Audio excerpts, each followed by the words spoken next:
Hello, friends. Today's chapter of the day is Zechariah chapter 13, and we are getting near the end of Zechariah, and he is talking about this beautiful event that these prophets have longed for, especially these prophets that are looking far into the future. And this beautiful event isn't just the end of time, but the reconciliation of God and Israel, because we're in a period where Israel, the Jewish people, have largely rejected God. They've largely run away from the truth of God by rejecting his Messiah. But Zechariah is looking for the time when God's going to make that right and bring his children back to him.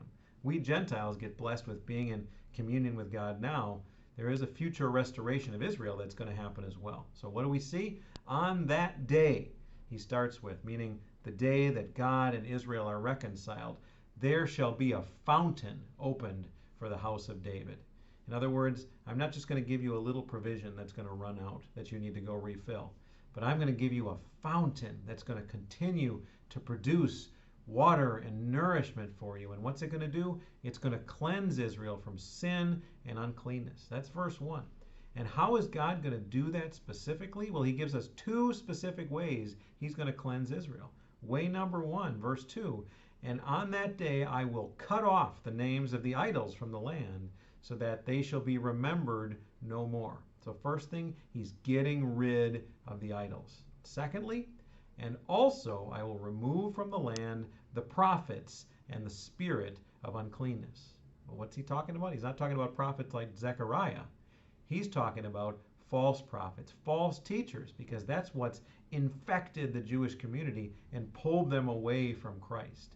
And it's going to be such a dramatic removal of these prophets and such a turn of face against these false prophecies that verse 3 tells us that if anyone prophesies, his own family is going to turn against him or her and be ashamed of them and even kill them for engaging in that false prophecy.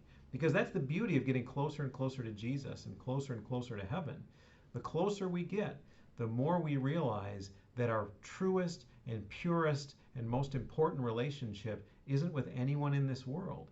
It's with God.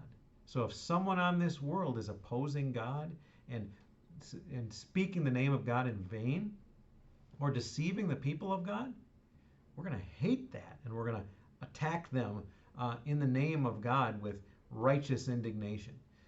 So that's what's going on here. On that day, every prophet, verse 4, will be ashamed of his vision when he prophesies. So they're going to be ashamed that they ever did it. And they're even going to try to cover up the reasons why they have their wounds. Then in verse 7, awake, O sword, against my shepherd. Whose shepherd? Well, we're talking about Jesus, the Lord, the Father's shepherd. He's saying the sword needs to get to the Father's shepherd against the one who stands next to me. And in verse 7, this is a quote a verse from Zechariah that Jesus quotes in Matthew. Strike the shepherd and the sheep will be scattered. What that means is two things. First of all, Jesus uses it to say, once I get attacked, all my disciples are going to flee from me. But what that event really symbolized is once Jesus got attacked, all of Israel fled from him. There were a lot of people within the Jews that were starting to hear him and believe what he said. And if you even think about the Pharisees and their logic, they were saying, hey, we need to kill this guy because people are starting to believe him because of, all these healings and godly things that he's doing. And then finally, is it all roses and hugs and unicorns for Israel once God reunites? Not necessarily. Now we're talking about the tribulation. The whole land, declares the Lord, verse 8, 2/3 shall be cut off and perish, and 1/3 shall be left alive. Is it good for them? Kind of. And I will put this third into the fire and refine them as one refines silver and test them as gold is tested. And what's going to be the result? Are they going to flee away again? No way.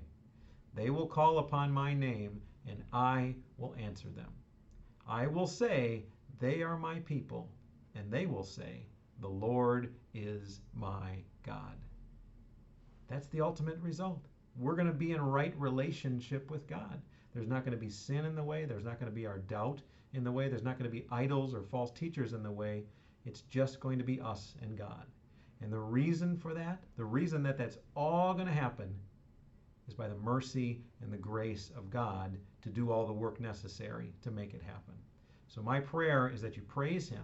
You praise him for the fact that he's going to do all the work, and you look forward to that time when there's not going to be all of this room between us and God, but God alone is going to close that gap so that we can be together and we can be in right relationship and we can worship him like we were designed to do. God bless you all.